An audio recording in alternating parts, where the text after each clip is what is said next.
When you see a canal, have you ever wondered why canals were built? 200 years ago, when most of the canals were built, roads were very rough, just like farm roads.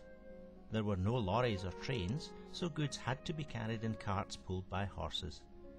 At that time, there was a great need for coal for factories and homes in the new industrial towns like Manchester, Birmingham and Glasgow. In fact, any town, big or small, needed coal. The canal you see outside this museum was built to carry coal to Edinburgh. It also carried stone to build the houses and food grown in the countryside to feed the people who lived in Edinburgh. It was pleasant to travel by canal, and more goods, coal and also passengers could be carried in one boat than in a cart or wagon. The boats were pulled by horse, sometimes a single horse, sometimes several. The goods barges were very heavy and slow moving, the ropes often rubbed against the corners of bridges, over the years wearing away the stone.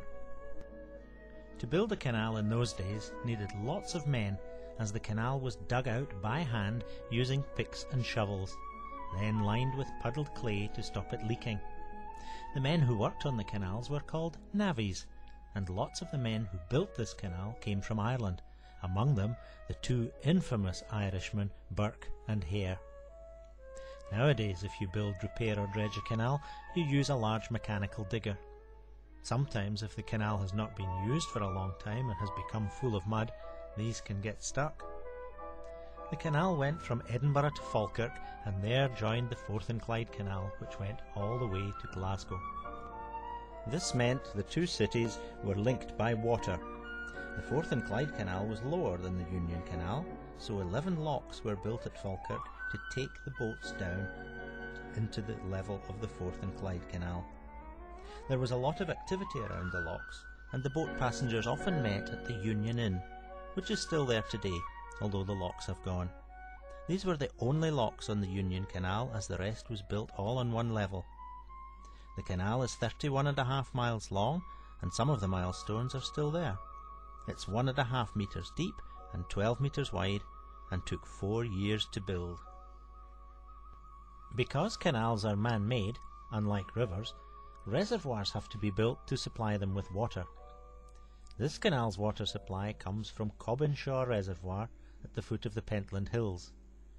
From the reservoir, the water finally reaches the canal via a feeder.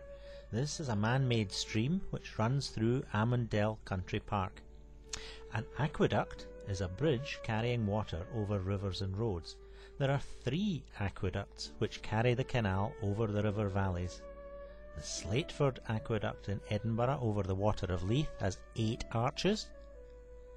The aqueduct over the river Amund has 5 arches. The river Avon is crossed by a huge aqueduct with 12 arches and is the second highest in Britain. The highest is in Wales. The water is carried in a metal trough. In 1987, a new aqueduct was built to carry the canal over the Edinburgh City bypass, but it was built in concrete. When the canal gets very full of water, it can be let out by means of a small sluice gate on the Amund Aqueduct. There is also one of these on the Slateford Aqueduct.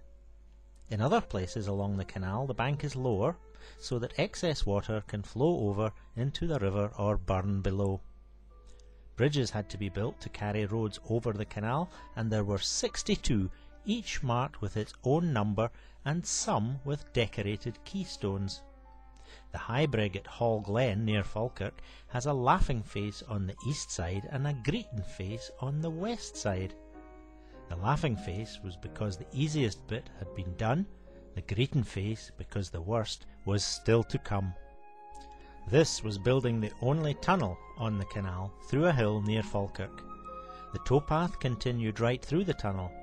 There were no railways then, so people had never been in a tunnel, and some of the women used to get out of the boat and walk over the hill for fear of not being able to breathe. The canal opened in 1822, but 20 years later the railway was built and ran alongside the canal. First the passengers began to use the railways, and then gradually more and more goods were also carried by rail because it was so much quicker. The canal gradually ceased to be used and the locks at Falkirk were filled in the 1930s. In 1965, the M8 motorway was built across the canal, blocking it. The canal water was carried in a pipe for 1.5 miles under Wester Hailes on the edge of Edinburgh. At the same time, in Linlithgow, one of the bridges was demolished and the canal culverted. In 1992, this culvert was taken away, a new bridge built and the canal dredged so that people once again could go by boat over the Avon Aqueduct.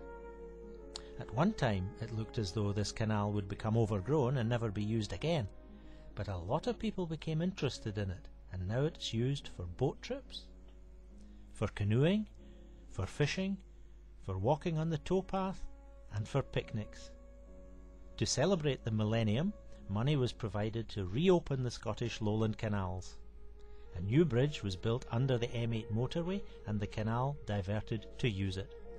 The Wester Hailes section in West Edinburgh was completely reconstructed and a new bridge was built at Broxburn.